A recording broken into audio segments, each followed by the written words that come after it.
What's up, everybody? This is David Flores, your bike life surfer from the 5280. What is going on? My co host, DJ Seldom Seen, the Emperor of Bike Life, will not be here this week. He is taking some time off. I have brought in E from Detroit, Michigan. E, come on in. Yo, yo, yo, what's up, man? Hey, what's going on, man? How you doing? I'm doing good, man. What up, though, with you? Nothing much, man. How's the audio sound on your sound? You sounding good? You sounding okay? Can you hear me? Yep, yep. Check, check. Sounds great. Oh man, dude, thanks for coming on, dude. Such last second and helping fill in while DJ's out right now. I do appreciate that. I think everybody appreciates that. No Man, problem. dude, what a week, dude, I had, man. That was a Tell crazy me about it, man. Tell me what dude. happened. What happened to you this week?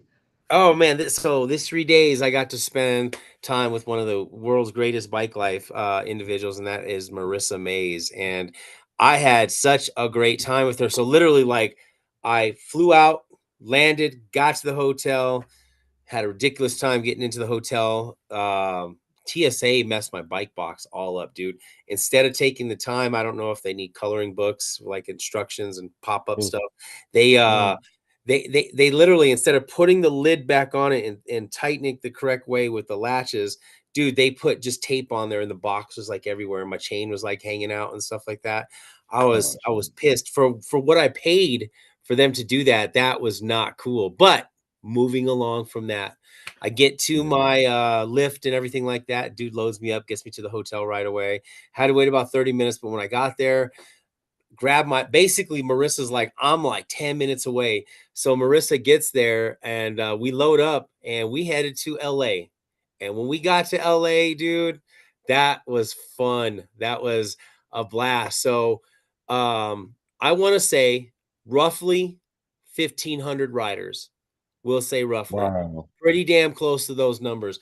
And it was really cool because even the lit riders were there, and I saw a lot of bike life Okay. people in general. Now, Critical Mass generally is more a lot of street bikes and stuff like that, but their whole community came out, dude. Like everybody was there. I had a good time, and I took my little single speed, the one I told you I call the hipster surfer, the Right. one that was a fixie bike that I kind of Mm-hmm. transformed into my own single speed. Um, I was digging it, and I did 28 miles, dude. While everybody else had e-bikes, I pedaled 28 miles in Los Angeles, Man, for dude. why, man? But Huh? for why? But for why? Oh, it was, I think more than anything, it was just personal, accomplishment of doing it. I wanted to Mhm. just to say I did it. And it was on Hey, your what's to-do going on? list. Steve Land, what's going on? One of our biggest supporters. Thank you for the swag that you sent us, Steve. I just wanted to do it for the physical aspect of it, to say I did it. That I put Hmm. that time in. So 24 miles. I mean, 28 miles. That was a lot. But I'll tell you what, everybody was on e-bikes and I was having a good time. I even saw, so it was Marissa and it was Brittany, her friend. Brittany is really awesome too because she is from Colorado as well. And we got to Mm. talk Colorado the whole time. She's been living out there, I believe she said, since like 2015. So we got out there, and then there's a new cat, a new influencer out there making some really cool videos. Have you heard of Volt yet? Volt, VOLT. No, they on Facebook? Yeah, he's on Facebook. So my boy Matt, he is really good with the video editing and all that stuff like that with his Insta Mm. 360. And dude, he's like 7'5". Rides an e-bike. I'm just joking. He's not that tall, but he's a big dude. So even when he has the stick going, he's got some height and stuff. His video angles were really good. I really liked what he did with everything. So we did that, and when we got back to the car, I don't know if you saw the photo, but I was just so out of it altogether. See, Eric Guterman. Damn, I got to rewatch part of it. I need to get back to the bike shop. Oh, yeah. Everybody, we are also at E-Force Bikes, 3871 Tennyson Street, Denver, Colorado. And he is going to be one of the people that will be renting e-bikes for the Midwest invasion that we'll be talking about here shortly. So give us a second. E-Force Bikes, 3871 Tennyson Street. So E-Force.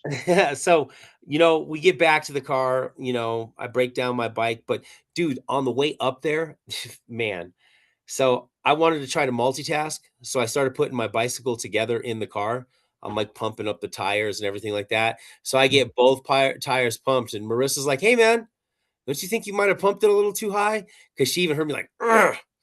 Like I was like, getting all the air in there. So I get both tires, dude. Mind you, we're in Los Angeles. So I feel like right away I got shot at. The tube exploded inside the car. No Pop! way. Pop! Dude, the Doing dust too went much, everywhere. man. Everyone, me and Brittany ducked.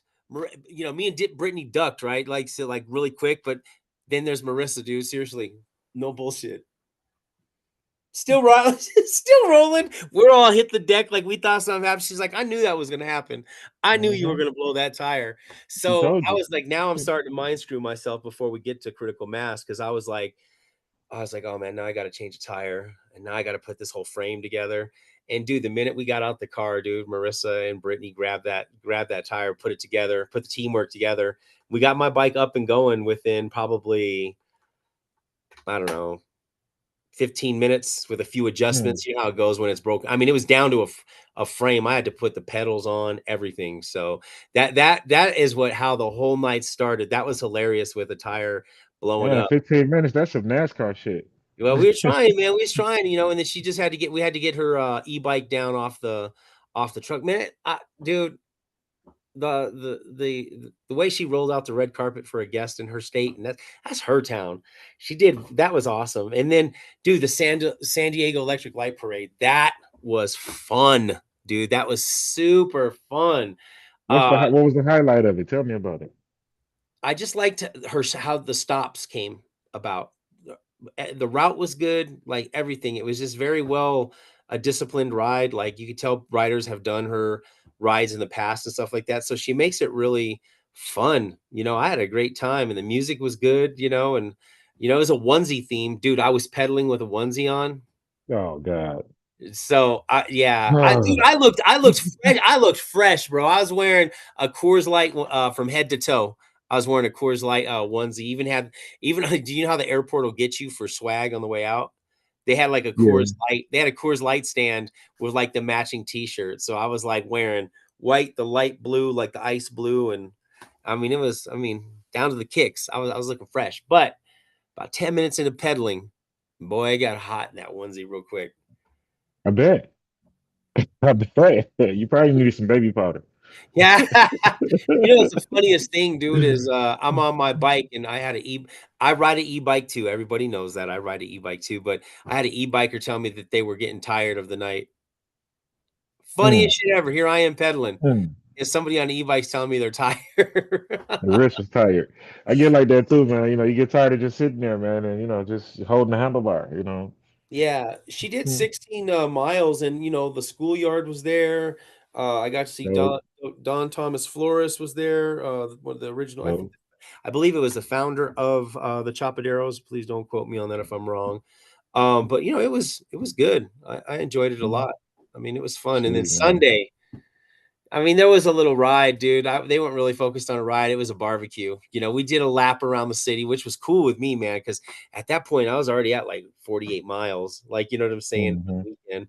But dude, when we got down to into the schoolyard, down to the schoolyard, you had all three administrators there. You had Riz, you had Jared, then you had the superintendent Sarah, that was running Wow. the show. And I mean, dude, it was just nothing but, dude, they just kept grilling and grilling and grilling. And then even somebody said that they had a there was a hunk of bear there. I didn't get to eat the bear though. That was the only thing. That would have been good. That'd have been something to try. So you said when y'all got to the schoolyard, is it like they literally have like for people that don't know, because I don't know, there's literally like a schoolyard that they No, it's have. just their spot where they kick it at. It's a really cool Okay. area. It's like it's like a one lane street going one way that cars can actually drive like right on the ocean. Like we literally were like right here. There was like the cars and then the ocean. Hmm. So it was like super close. Like literally, we walked down to the ocean and walked in. I went and got my feet wet. That was about it. I was terrified I was going to drop my phone the whole time. The water cold. Water was freezing, dude. I couldn't Yeah. believe Sarah just ran out there, dude, like it was nothing and jumped in the water. I'm just like, yeah, you guys are used to Holy this. shit. Yeah, I'm like, you guys Yeah, are used to this. absolutely. I can do that. Yeah. I'm a Well, tropical. that's what's up. What was So the highlight other than you putting the miles in? What was the highlight of your trip to California that you were really excited about and looking forward to going to, man? I'm glad it met up to all of your expectations too, man. just meeting a new community of Yeah. riders. We talk to them online all the time and you see what they're doing, but I actually got to hang out with them and shoot the shit and have conversations and chill and do all that good stuff. It was a good time. Definitely You see was. a lot of those people too in their element, in their environment where they ride, seeing Yeah, them out there and that. it was definitely That's a good dope, man. it's definitely a good time. Well, there is the man himself right there, Mr. Jason Hall. Can you hear me? Yeah, I can hear you. I can hear you. Hey, What's going on, fellas? you got it, I'll man. say in How you Detroit, doing? what up, doe? Yeah, you know it's good. I don't, What up, just dude? chilling. What's up with y'all? Nothing much, man. I thank you so much, Jason. You are episode 21. Thank you for coming on. I see you do a lot of this stuff on a regular, so this is nothing new. So I do thank you coming on this beginning podcast that we've been starting to do. So yeah, man, I really appreciate you. DJ Seldom Seen was caught up with some things, so he couldn't make it this week. So I thought I'd reach out to your fellow Detroiter and bring E on, and we're going to talk about Coop Week in a little while, and Okay, it'll be good. So let's that's what's start up. it out, Jason. Was the love of bikes, did it start from the time you were a kid?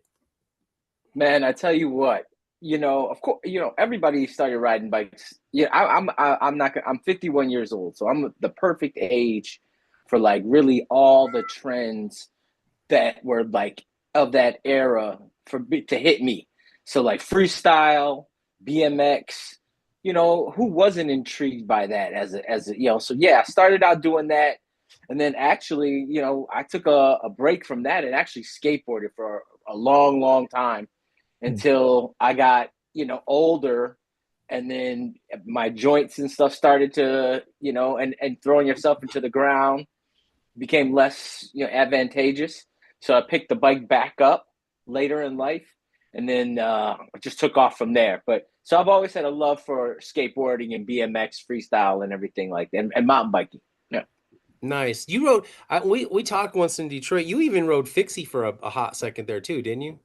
I mean, absolutely. Again, every trend that has come through, I even rode a unicycle when I was a little kid, man. You know what I'm saying? So like Yeah. I've done it all. So like yeah, definitely when fixies were in, and that was another thing. Once my knees and my body, started to catch up with you, because that's tough on them. You just get older, man, and you just start to be more reasonable about your body and longevity when you're riding a bike. And a lot of those things are fun to do when you're younger. Nice. So where did True. the social settings of starting this time in bike life with it? Now it started with the slow roll. Was it on Tuesdays originally that you were Nah, doing that? No, nah, on I was Monday. originally on Mondays. See, I Mondays. So knew it. Okay. yeah. So originally slow rolls. We started slow roll on Monday because back in the day, man, that was like the one of the only days that was kind of chill on the streets in the city of Detroit. You're talking way pre-pandemic where there was just still a lot of people doing a lot of stuff. So, and so what we tried to do is we wanted to start a ride, obviously, where other people weren't doing rides, and then what fit our schedule. So because we didn't really when we started it, man, we weren't thinking about other people really. We were thinking about our people and ourselves. And Monday happened to be like I think my day off at the time, so we were just like, let's do it on Monday because that's just our day off. You know what I'm saying? Like Mhm. we never we didn't start thinking about people probably until year 2 or 3. Like and what I mean thinking about people, thinking about like other people's input. I mean, because at that time we were just wanting to ride bikes. We were just like, yo, let's go in a circle. It's all good. Hmm. When did you guys start to catch momentum? I've heard talking with like King Wayne and some other people within the Detroit community. Did it really reach numbers of almost 5,000 at one point? Oh man, we blew. I don't even know what we blew that out of the water, man. We did a ride one time, and I'm not just saying we did this one time. I mean, but one time we did a ride, and DPD actually pulled me aside on the ride, and they said we got to turn it around. And I said why? And they said the ride is 5 miles long. They said right now. They said we put the way that they determine how many people are at a parade is a Uh-huh. lot. They put a grid over that. There's literally a visual grid that they can put over that crowd of people, and it will estimate how many people are within that grid. Mm-hmm. And that night they said there's 7,000 people here tonight. We got to turn this thing around. I said, man, can we just finish the ride? And I talked them into finishing, but there were rumors. I know we hit 7,000. Rumors that we might have hit 10 one or two times. We might hit 10,000. And once again, you have to think about at that time, at the peak of slow roll, we went from taking up like a parking lot to taking up entire regions of the city. So when we did Eastern Market, we didn't just take up Shed 2, we took up all of Eastern Market. And so when you like lay that down, and then the data that the city also gave us showed us the numbers that you could check those numbers of people against the numbers that were being spent, the number of dollars that were being spent in the city. And those numbers matched. So that's why at our peak, like right around the Apple commercial, we were regularly pulling 3,000 to 4,000. Now at some point, because I know we've had it here in Colorado we have the Denver Cruiser ride, similar to what you do. When did you start to get blowback from the city, which is it being too much? Probably right before the Apple commercial. The Apple commercial kind of saved us. You know what I mean? Because we had been talking to the city back and forth, and really trying to figure it out. But they never, and let's be clear, they never really gave us pushback. Like they always just wanted to do what was best as far as safety. Like they never once have they been like, y'all can't do this. Never, they've always been like, maybe we should take some time and figure it out, but they've never said, let's not do it. So they've always supported us in that sense. And we've been lucky, you know what I mean? And even now but you have to understand, once again, the amount of goodwill that was happening at that time, through slow roll, the city couldn't really, stop that. It wasn't even about money. It was about, at one time we were bringing so many people together from so many different places and so many different cultures. You couldn't stop that momentum. So it was really about figuring out how to make it work together. Nice. Go ahead, E. Hey man, what's up, Jay? What up, my boy? You got it, man. Good to see you. Can't wait to get out there and ride this year, man. You doing all right, man? I know you've been planning your event, boy. I know it's got that. I know how it is. planning my event, planning the year of things that I want to add and contribute to bike life. Making sure that I'm available to be on your ride a little bit more this year. I know I spoke to you about that early last year, and then I failed to really reach the mark on that. I spent half of my summer out of town working last year, so I'll be a lot more available and around a lot more this year on the slow roll rides. I got a quick question for you, man. You have been on different bikes, right? You ride a lot. What's your favorite bike to ride? Oh man, I tell you what, now that I've become kind of the e-bike guy, I'm a big fan of electric bikes in the sense of what they can do for you. So like it would probably be one of my e-bikes. I got the big cruiser, I got the big four, the Fetch 4 front loader. That bike actually is one of my favorite to ride. I've never had it run out of battery. You know what I'm saying? I've never had it give me problems. So I really love that bike. But I mean, are you talking all time? Like my all-time favorite bike? Yeah, we could go all time. No specifically right now, but yeah, what's all time? What's your favorite bike? So right now, I tell you what, I will say right now it's my Turn HSD. That's another cargo bike that I have. It's a midsize. It's red. So that is my favorite bike right now that I have. My favorite bike of all time is the red and yellow Stingray. Schwinn Stingray is that bike really changed my life, man. I was riding BMX, but when I saw the first Stingray with the bars lean forward and somebody catwalking it, I was like, man, that's where I'm at right there, man. That's seat. yeah, man. And that's really, and the mags. That's when mags was really popping. Oh So yeah, like you yeah, could get the Skyways to match. Man, I mean, Nice. it was really, yeah, that was what was up, man. So of all time, that would be it. But yeah, right now, man, I'm a cargo bike guy. I like the fact that with a cargo bike, I can always carry what I need to carry, no yeah, matter what. Even with a yeah, midsize, I can always stop it and pick up something. That's what I'm all about, and I can always keep going. You know what I yeah. mean? I like to be able to keep going and going and going. During pandemic, we averaged 100 miles a day, my wife and I. So Mm, like, and that's what I like about bicycling is the adventure of it. yeah. Let's get on, and let's just go, and let's see where this takes us. And I still feel that way. I always tell people my bike can take me just about anywhere my feet can take me. If I I'm can telling walk you. there, I can ride my bike there. You know. Hmm. Hmm. Yeah. And there's something to be said about the freedom of it. You can say it all, Yeah. and we know the language because we're in it. But I try to really get across to people the feeling of accomplishment that can come across from feeling that, along with the feeling of freedom, and a Yeah. lot of that coincides with each other. The first time I ever took the cargo out, and we went to Cranbrook, and we actually rode there, and it just felt amazing to know that all these years growing up, we might have drove there in a car, but we got on our bikes and we packed up, had lunch, and we actually enjoyed and got to see places that I You had can't see from the never road. seen. Yeah. Exactly, exactly. Hmm. Yeah. Hey, you know what I found interesting that I've been on tons of cruiser rides. Been on all. I love them to do them all the time. Love the social setting. You're the first person that I've ever seen that really pushes for head safety, Yes. helmets. I've never seen anybody as passionate as for you. I mean, I wore it. Wayne told me about it. It wasn't a problem. I got a helmet, and at least you're looking out for.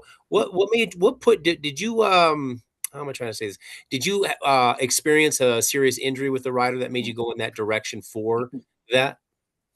So originally, my advocacy for that started really from the first slow roll. It was kind of a require. It was not a requirement of the ride, but when you insure a ride, you have to be as safe as you can. So like really, it originally started with the first round of slow roll. When you have that many people out there, and you really realize the mix of people, it's very easy for a person to get injured. And so that was my first round.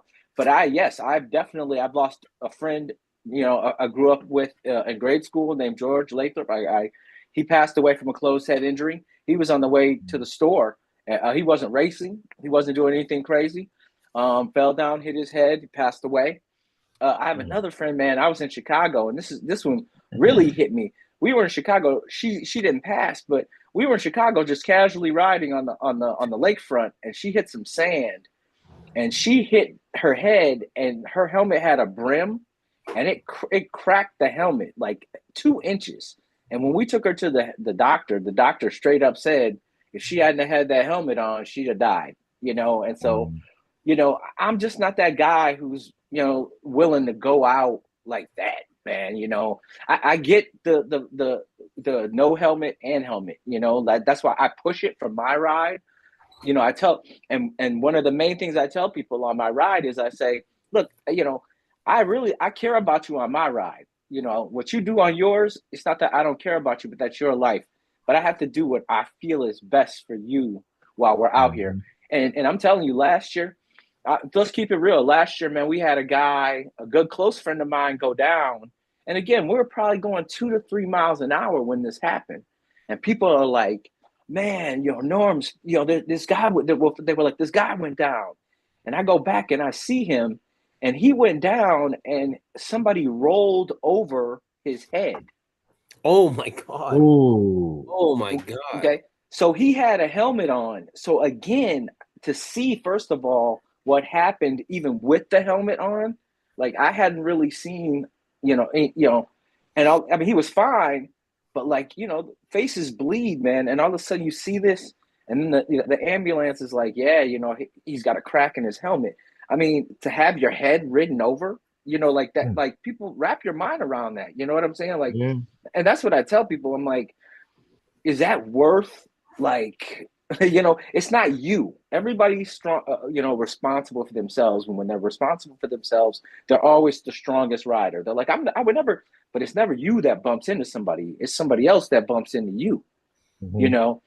And so, or you're in a tight situation, or you both know any number of things. So I just try to try to be as safe. And in our ride, we have kids, Yep. we have senior citizens. So it'd be Mhm. different if the demographic was of that age that they made a decision and I was like, y'all can do that. But kids out there aren't making the same decision. They aren't deciding that they're gonna get a closed head injury, and that's what I tell people too. I'm like, man, we got kids on the ride. Imagine if you were responsible for a child having a brain injury, like, Mm. so we have to just be responsible, man. That's all. But again, I get why. I was just talking to the homies the other day about not wearing a helmet, and I don't not wear a helmet. There's been times I've wanted to not wear a helmet just because I just want to feel what that might feel like, but for me personally, it just feels weird to not have that protection on, knowing what I've seen, happen to other riders. Yeah, Mm. that's understandable. And that's Mm-hmm. deep. It's a good way to look at that. Yeah, like I said, I noticed that because I forget what her name was. She's an older woman that's part of your street stash. She's like, you can't ride his ride unless you have your helmet. She's a nice lady. But yeah, I mean, I sure Wayne had always educated me on everything in Detroit bike life, what was going on and stuff like that too. So will you be a part of Coop Week as well? Are you in the mix of that? You know it. Come on, Yeah. Yes, man. sir. Yes, Talk sir. about Wait a minute. Yeah, first of all, you can't do any. You can't. My slow roll is as connected to Coop Day as I am. So like that, you can't really have an event that is cultural around my people that can't involve that. You know what I'm saying? Mhm. Then second of all, it's just something good for black people that I need to be. You know what I'm saying? Like we need to, I'm just being real. We're kind of a sometimes underlooked at group of people in the bicycling community. And so it's important that we come together and bring our voice and say, hey, we spend as much money as y'all do, and we do just the Mhm. same things. So no, it's important that I'm part of that. And so come on. And my family invited me. So what am I gonna say? No, you know what I mean? Like this is Yeah. one of those things, man, And I'm a North End Bandit, so I'm bike life. So I got to represent for my club and my family. nice. Mhm. Actually, let's get into that. I was told before that you had never been in a club. Where did the North End Bandits come in this late in the game? I guess. Listen, man, when for a long time, I've been connected to that club before I became a bandit. So I was always admired what they did. Okay, so when I look at a club and I look at a group like that, what I admire their community outreach. You know what I mean? And they're aligned with my mission, which is changing the community and changing the world and making a better place. You know That's what I'm a saying? fact. And so it just fit. Like I said, when I talked to Bailey and we talked about it, I almost cried because then it forced me to look at my own lineage. So not only do I love the club, but my family grew up on the North End, so Mm. it made me look at my history of who I am and my place in the city of Detroit. And that made me a better person. So, man, it was a no brainer when it came down to again, our mission statements, what we all believe in, and how we are connected on changing the world and making Detroit and the world a better place. Big Yeah. ups to Damani and the North End Bandits. They were very welcoming when I first came to Detroit. He actually was leading the Michael Jackson ride when they had it. So he was one of the first ride leaders I had met. And then they invited me to their annual, is it the fall barbecue that they have? Uh, Uh-huh. Bonfire. yeah, they had all the barbecue, the fire pits going, and that Yeah. reminded me of Michigan when I was a kid. Because when I used to come out here, because I have a lot of family and that's where my roots are from, it was always like bonfires, like all the time. So yeah, big ups to Damani and the North End Bandits and stuff. Hoping to try to get some of them to come out here to my event in July as well. So it's going to Mhm. be a good one. But yeah, that's awesome that you're doing that. Hey, so I do know that you do the slow roll. Do you ever like advocate for like a kids ride, like outside of like the slow roll? Do you ever got into like a critical mass type scenario? Absolutely. So right now, one of my main things that I'm actually pushing, I mean, I've always been about the future and about families and kids. So we actually this year we're actually doing another ride. We're doing a special slow roll once a month throughout the summer, partnered with Eastern Market. That is called the Family Slow Roll. That's actually geared towards kids and families on Sunday mornings. But a bigger and beyond that, I started to look around me when I did these rides. And I started to notice that the average age was my age. And that's not young. You know what I mean? Yeah, we got a few sprinkled in there, but in reality, bicycling is a kid's thing, so we're trying to stay young, but kids should that's supposed to be a rite of passage, is like learning how to ride a bike. Get that gives you once again the freedom to explore your neighborhood. But when I look around, I don't see a lot of kids. So, like, really, right now, I'm very focused on how to connect with kids groups and get these kids on bikes and not just give them bikes. Look, this year I was a part of several bike giveaways. We probably gave away 3,000 bikes. I'm not even kidding. But then my question is what's next? Okay, now we've given these kids these bikes. What are we gonna? We just gonna send them out into the street and expect them to learn how to take care of a bike? Learn how to get those freedoms that we have when they're fighting against social media and everything. Nah, we got to take it a step further. So I'm really working to come up with programming that we can build with kids. So I'm working with the city of Detroit to build what are called pump tracks, so we can get some pump tracks into these neighborhoods and get inner city kids on different terrains of bicycling as well. Because we all know about riding around on the street, but if you can get some people of color out on mountain bikes and change their life in the way that mine was changed, that's going to change the game.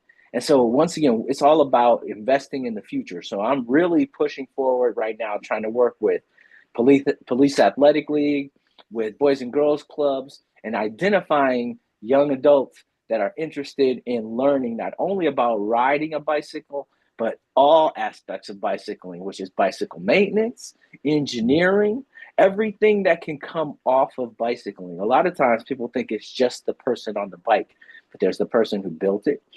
There's a person who engineered it. Once again, there's the person who built the velodrome that we're riding on. There's somebody who engineered the rubber on the tires. So like we really have to expose our kids to all those avenues so they have a clear understanding and a good choice of all the options. And then we build. So that's really where I'm at right now. I'm heavy. It sounds corny because people always say, yeah, we got to invest in the future. But look around you, man, at the next ride and like really identify the youth that is there. Again, we'll get some younger people, but like the kids that are there, or go to a school and look at the bike rack and see how many bikes are on that rack nowadays. Yeah. Like, yeah. Look at that now. I don't know how it is on the West Coast, but I guarantee you right around Detroit, when we turn 16, we put that bike down. So no high schools around here are going to have bikes on the rack. You know what I mean? They don't understand that that's a viable option to commute to a close place. So once again, it's up to us to shine the light on that. Mm-hmm. I love that. Hey, so you ride everything. You are an original rider. What is your take on the purist aspect of e-bikes are just garbage? Listen, I get, again, one thing Slow Roll taught me is the incredible way to understand where everybody's coming from. But at the same time, it's about education. Okay, so a lot of people don't even know that there's different types of e-bikes, ones that have throttles, some that don't, some that are pedal assist. And so it's all about educating. So no, I'm not a purist at all. First of all, I am fully bought into the future, which is the most accessible bicycles out there. And what I mean by that is the e-bike. Okay, and why it's accessible is if you've got a senior citizen who wants to get on a bike, how easy is it going to be able to get them on a bike that they have to pedal 100% of the time? Or do I get them on something that has pedal assist and I can work them back into a regular bike? The barrier of entry for electric bikes is incredibly low. I mean, it's even coming down on price. So prices are coming down. And once again, I've seen more people's lives turned around via an e-bike. Okay, so I do bike tours and rentals. So on that bike tour, you know, when you're on a regular bike for 2 hours on a 90-degree day, you're going to pass out. Most people can't handle that type of action. But if I take them out on an e-bike that has assistance, they might not even notice the hills. They're not going to even notice the heat because they're going to be moving. And so once again, now we've also learned that the majority of bicycling is experience based. Okay, so if I buy a bike and I go out for a ride on it and the bike isn't the right size or it doesn't feel good, I'm going to put the bike down and never ride it again. Okay, but if I go out and I have an amazing time on that bike, the experience is going to stay in my mind and it's going to make me get back on that bike. So what we need to do is create better experiences for people to be on bicycles. Nice. That's well said. Well said. Hey, within your journey in bike life and just the bicycle culture, do you have a most admired bicyclist or somebody within the community? Wow, man, that's tough, man. You know, do I have somebody in the community? I Community or mean, just in general, like, just, a figure within bike life, I should say. right. I mean, Relate. I'm lucky, man, because I get to be right next to somebody whose namesake is that. I get to be next to King Wayne. You know what I'm saying? Uh, More than once a week. I mean, you know what I'm saying? So like that right there is like you talk about OGs. You know what I'm saying? That's the man teaching you how to do it right. You know what I'm saying? Like when you came up, we came up in the communities. We always had that dude who was like, "No, OG, this is how you do it, young fella." And that's what's cool is I had that man next to me, and he's not like that dude who's like, "I'm the man." I mean, we're peers, and that's what I Man, love about. he's You so know what I'm easy to saying? talk to. You know what I'm Yep. saying? We're Yep. peers. And so that's why I'm really lucky. I mean, I really do, man. Rio, I have a great team. And when I say team, I don't want you to think of people like employed by me. I mean, when I mean team, I mean the true essence of people I work with. Okay. I have a great circle of people that are kind of like my inner circle of people that I trust to have conversations about the growth of the ride and take their opinions. And again, I'm lucky to have people very close to me, such as like Rio Ramsey and Wayne, you know, that can talk to me about again, because I'm keeping it real, man. I'm not the authority on bike life, bro. Not even close. You know what I'm saying? So there's a lot of stuff that I'm learning. And I gotta humble myself. Just because I'm older don't mean I know more than the next cat. You know what I'm saying? So there's a lot of times where I have to refer and chill back and learn from people around me. You know what I'm saying? And I think I could go off on a tangent on that, but I think it's hard for humans, especially of our age, sometimes to say, "Wait a minute, man, this dude knows more than me." It don't make me less of a man or anything like that to Right. learn or take lessons from somebody who's, you know, once again is more seasoned in the game. So that's where I'm at. You know what I'm saying? I really do try to surround my people. I mean, surround myself with the positive entities of bike life, so I can really soak that up, and then also I can hopefully pass along some things that I've learned along the way. You know, doing my thing within the government, with the police, you know, events and things like that. But you know, so Wayne would be that dude. You know what I mean? Like I'm real lucky. Thank you, Wayne. Yeah, that's a good one. Yeah. Yes. Yep. Go ahead, E. Mm-hmm. Yeah. So a couple of things I want to touch on. You said something about with the children's ride, getting the city to put in bump tracks. What's bump tracks? For people that don't know, I don't know. Yeah, right. And so that's the cool thing about they're actually called pump tracks. So Pump tracks, right? because you're learning to actually use your momentum and you don't really have to pedal. It's a series of hills or Get slight it. bumps that you learn to use your momentum to keep going while pumping throughout the track. But it's also a great barrier again of entry because you can get different levels of pump track, and it's a great way for, again, inner city kids to experience a different terrain than what we're used to. You know, I always tell Okay. people when I was a kid, I was a PAL. I went to PAL, you know, Police Athletic League. Yeah, me And too. my West Side and my Steelers. you know what I'm saying? So my homie one Yeah. day was like, he was like, "You want to go skiing?" And I was like, "What?" And he was like, "Yeah, man." He was like, "They teach skiing up at PAL, man." He was like, "You know, for $10, you get rental, you get to go." And I was like, I just was like, whatever, because they were doing it. I didn't even know what was up. But it was my first real exposure to like winter sports on that level. And let's keep it real, a different culture of people, you know. And so Hmm. PAL provided me that. It gave me that Hmm. ability to feel comfortable going into other cultures and experimenting with other sports. So I really, again, that's really what I'm trying to do, man. Is just like really bring that around, man. Yeah. Yeah. I learned how to ice skate at Jack Adams. So, you know, And you probably never, like, if back then if somebody had said you're gonna be ice skating, and now probably people trip on you when you say you can ice skate.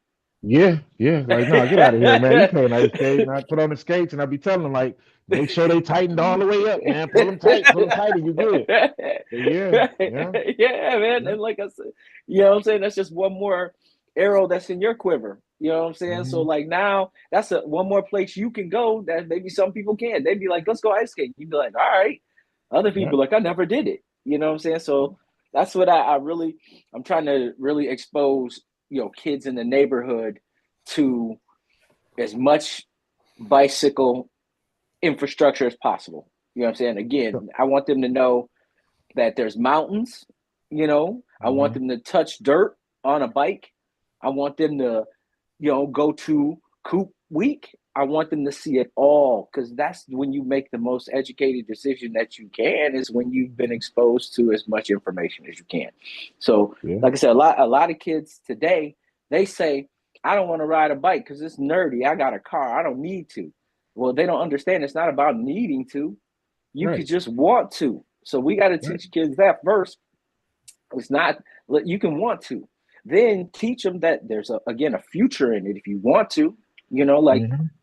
whether it be riding the bike, fixing the bike, but let's just and if Pump Track give us the opportunity to change the city. And what I mean by that is if we put a pump track in, that means we got to have bathrooms. That means we got to have Hmm. lights. So that means we got to Hmm. have picnic tables. So that means whatever park we put a pump track in instantaneously gets improved. Okay. Then, if we do Hmm. that, the park becomes safer. So even when Yeah. people aren't using the pump track, people are coming back to the park because now it's not run down. Now it's safe. I can sit down. There's barbecue grills. Okay. So now we've done that. Okay. Then we get people coming in from other neighborhoods because they want to ride the pump track. So then you Hmm. got kids coming in from the suburbs to ride inner city tracks. They come in, they leave safe. They get to go back to the suburbs, tell everybody how much fun and how safe it was. Then all of a sudden we start to infect those people. Yeah. Then we get a bigger pump track that's big enough for contests. Then we link up with the US Pump Track Commission, and then we start bringing contests here, and then we connect with tourism. So now we've got Wow. tourism, and we've got people coming to Detroit. We've got people staying in hotels. We've got people eating in restaurants, all based around what we started in the neighborhoods. And then how crazy would it be is if one of those kids from the neighborhood goes on to be the next Tiger Woods of bicycle. Right. Oh, and Win the Tour de France or something, you know. yeah, And that's my selfish goal. People ask me, I say all the time, I would love to go down in history as the guy who started the first all black bike team from Detroit that went on to compete on a level Wow. like that. And stuff like that births things like that. Yes. And you that's know, and if we all work together and we get the message out there that that's what the plan is. The plan isn't here. We're not here to, like, I mean, it's cool. We're here riding bikes. That's fun. But we're here to change the world. Mhm. Okay, everybody's got a responsibility in one way or another to make their imprint on the world and change it. And so mine is going to be that. It's going to be Yeah. bicycling. I gotta stand behind what I believe in. It's really easy to connect people through bike riding. What we, me and Dave talk about this all the time, but what we do for the most part is, with the where we at, the slow rolls, even EDR, put pedal up, they rides. Those are all social rides.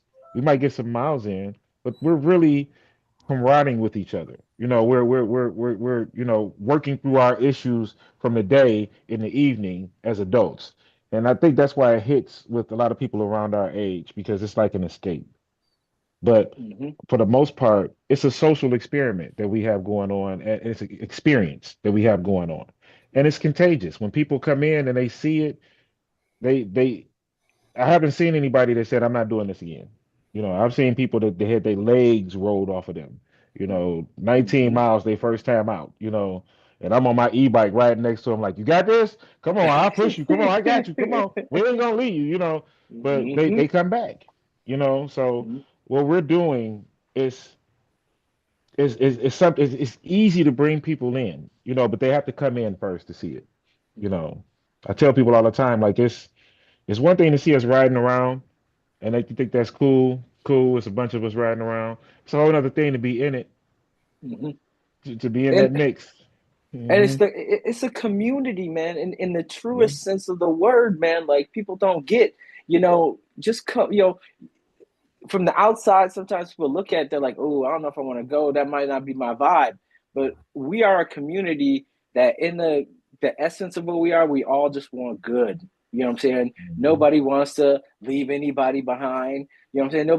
Everybody wants to leave a positive outlook on what they just did. Okay. And Hmm. on the city of Detroit. And that's the beauty of this whole thing. And I mean, the community that we are a part of is is lovely. It's lovely. I like Yeah. that. I have a question for Jason that I think a lot of bike lifers would like to hear. When is Mr. Hall going to make his appearance at OBC? Man, Yeah, so yeah, yeah, yeah, hey, I know, yeah. right? I've been Listen, on your man, head listen. about it. Yeah. I know, listen. So when my summer starts, man, it's going, so like, especially now that I'm not working at the bike shop. So I've been building the calendar, and it's just unfortunate that, like, I'm here, like I'm not free to travel yet, because Mm. slow roll is a full-time job. You know what I mean? And so I just don't, not at this time. I mean, hopefully, I tell you what, my goal in all of this isn't to be the guy. So I don't want to be at.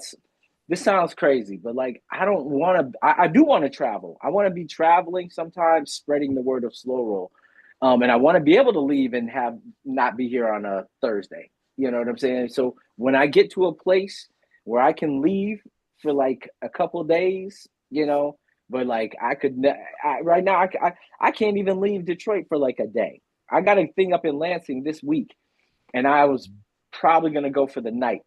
You know what I'm saying? But like, that's my only thing is like, I want you to come next to me, man, and you gonna see. I want you to come to every meeting. I want you to see and all this to see what it takes to run it, so you can go back and say, all right, this dude right here is not full of shit, dude. He is really like from 7 in the morning to look till 10 o'clock at night. He is Right. on the clock. And now that I'm not working at a job that was scheduled 10 to 6, y'all know, as an entrepreneur, your job really never stops. You know what I'm saying? Mhm. Like it even if you're only lightweight working on something at 2 a.m., you're still working on something. Still And so, working. unfortunately, right now, fellas, that's what's holding me down, is the rebuilding of the ship that we had started before. You know, to Fair. bring back, slow roll now. We're full throttle. We're still trying to earn funds. Fundraise for it. Um, we're unlike a lot of rides in the sense that we are like fully, insured, fully permitted. And so we have a lot more bills than a lot of other rides because of that legitimacy. And so, yeah, man, that keeps me working. So, you know, hopefully in the next maybe year or two, you know, keep it going, you know, but the goal again is for me to find a way that it becomes a machine that runs like a flywheel, and I don't need to be there, you know, every day. But right now, I'm the only one. You know, I might have a team that I bounce stuff off of, but you know, Jason's the only one at the meetings and the only one out here. Yeah. Nice. All right, we got a couple more questions for you. All right, so I know you've done a million bike rides, you've done the slow roll and everything. Like, tell me about a time that's one of your most memorable pop-ups that you've done out of nowhere that turned into a adventure of shenanigans within your, you know, within just, you know how it goes. Yeah, man. I tell you what. I the last like couple of weeks I've been really looking at what we did, you know, and we did some really incredible things. And I was lucky enough to actually do a slow roll. And you know, it's crazy that I forgot about this. Like I did a slow roll in London. And I mean, Wow. Whoa. Shinola Bikes flew me out to London, and literally I'm talking a couple hundred people literally riding our bikes past Big Ben, you know. Wow. So like, so Nice. that moment, you know, definitely hits me because when I got there, man, if you've ever been to Europe, especially London, they love Detroit.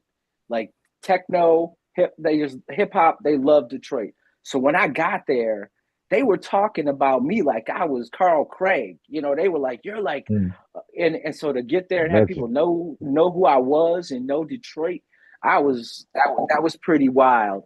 And as far as domestically, I will say that the ride I talked about earlier, it wasn't a pop up, but there's one ride that really stands out where I said, "Wow!" I said, "Oh shit, we in trouble."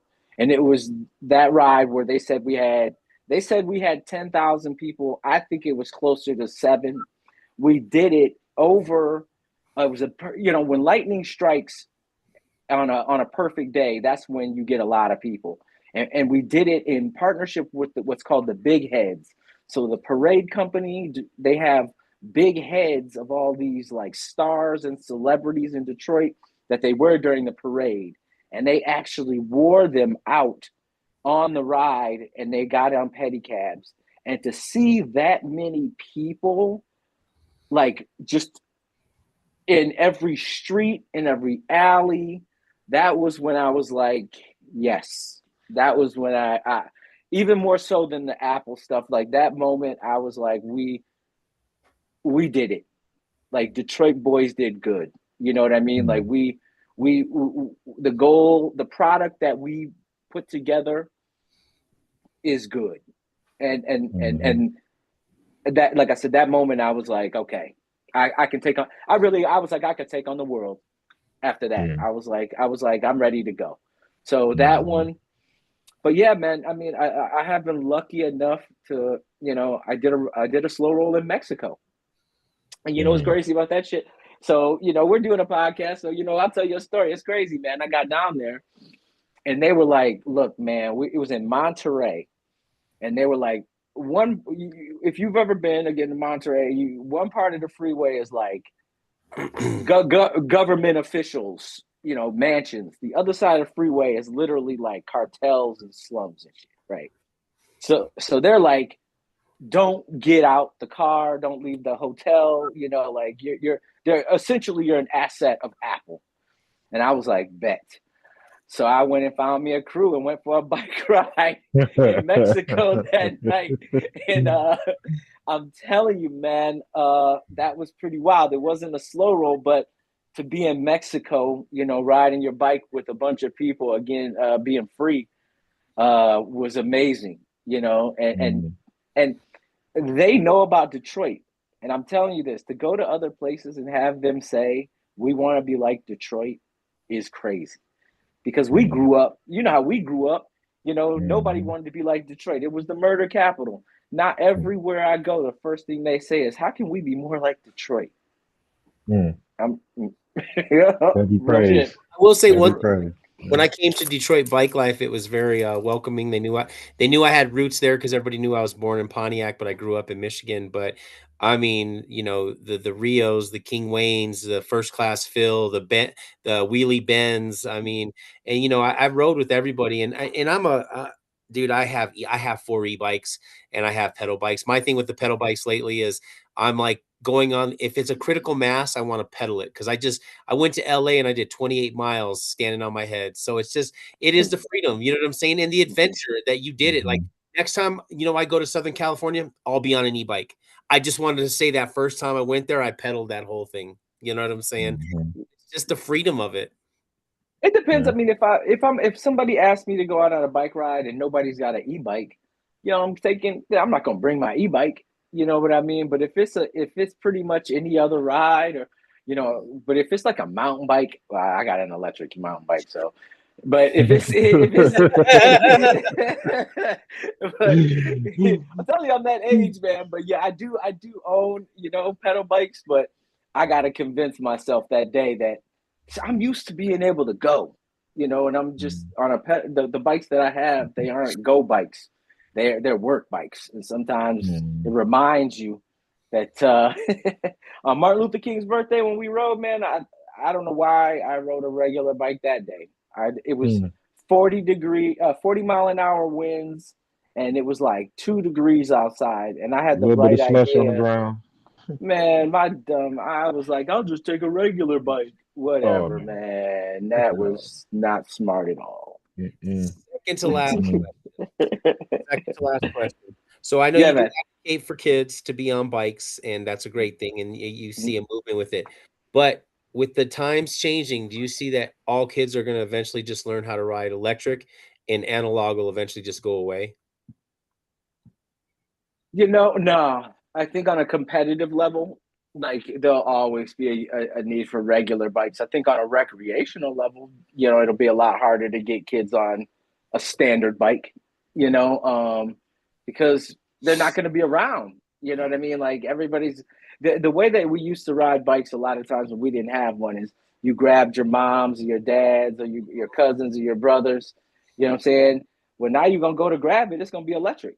You know what I mean? So, but I think that it'll become a lot more niche in the sense of, like I said, there'll always be a need competitively.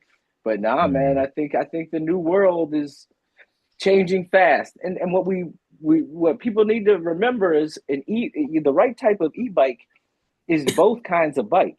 You know what I mean? So, a pedal assist e-bike is still a regular bike. You can just turn it off. So that's what I tell people. If you still long for that non-electric, just turn the motor off and ride a heavy ass bike. But but no, yeah, it's going to be a little bit different. Tariffs in the world right now, and social media, computers, AI. You know what I mean? All of that is pushing kids inside. And so that's why it's important. Slow roll is not only like a cool ride, but it's a great, what we could, refer to as third space. And we need to have more third spaces for people to just feel like they can come hang out and just chill for free. You know what I'm saying? There's not very many of those anymore where you can actually just go. If your friends are going to the club and you don't drink, you still got to pay cover to get in. You know what I mean? With slow roll, it's always free, and you can always come hang out. Even if you don't want to ride your bike, there's always going to be something cultural going down, and that's just what we're trying to do. I got a train coming, so that's gonna help that cause too. Yeah, I got a man, we train. I talked got a about train that. coming. Yeah. We got to talk about that. And again, now that I'm not at the shop, I can help out in any way, And if people think that means I want to be at every ride, it doesn't always mean that. Sometimes it means I can just help you through whatever, ear to talk to, ideas to bounce off of. I'm just trying Same to be here there with for me, the man. trying to be there for the community, my boys. That's what it's about. To be. All right, here's our final question for you, and we've asked this to every guest. Last question: if you had one message to send, state to state and city to city, and our brothers and sisters across the waters, in bike life or just life in general, Jason, what would it be?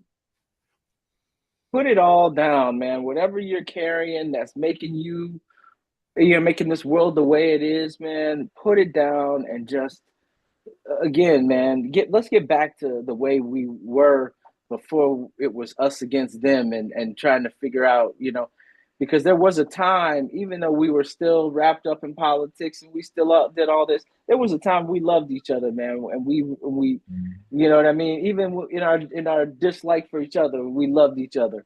And we need to like remember that moment, man. You know what I'm saying? Like, remember when we all rode bikes together and we all got along, and we, you know what I'm saying? Like, it wasn't all competition, because for some reason right now, everybody feels like it's a competition. And no matter what that competition is, I could walk in some places and be like, "How you doing? My name is Jason." And they'll be like, "No, it's not." We're just so argumentative now. I think we just need to put it down. Whatever you're carrying that is making you feel that way, let it go. You know what I'm saying? Like, if you weren't racist and all of a sudden you feel a certain way, why do you feel that way? Let it go. You know what I'm saying? Like, because there's a lot of fake shit in that they're throwing at us right now that's here to distract from the fact that we are meant to love and get along with each other, man. And that's all I'm saying. Is, for me, I wake up every day and I just try to put it aside.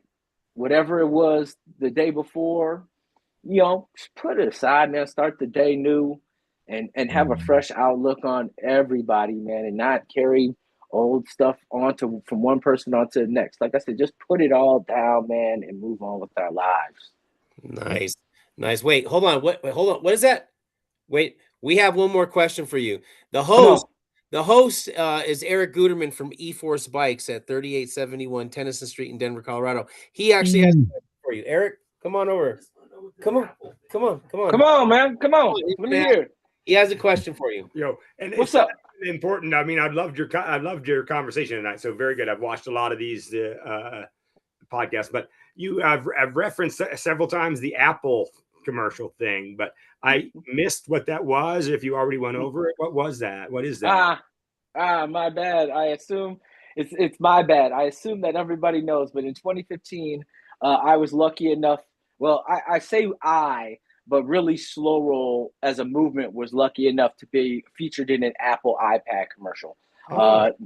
So not only were we featured in it, but we were lucky enough to be one of the highest viewed Apple commercials out of that campaign.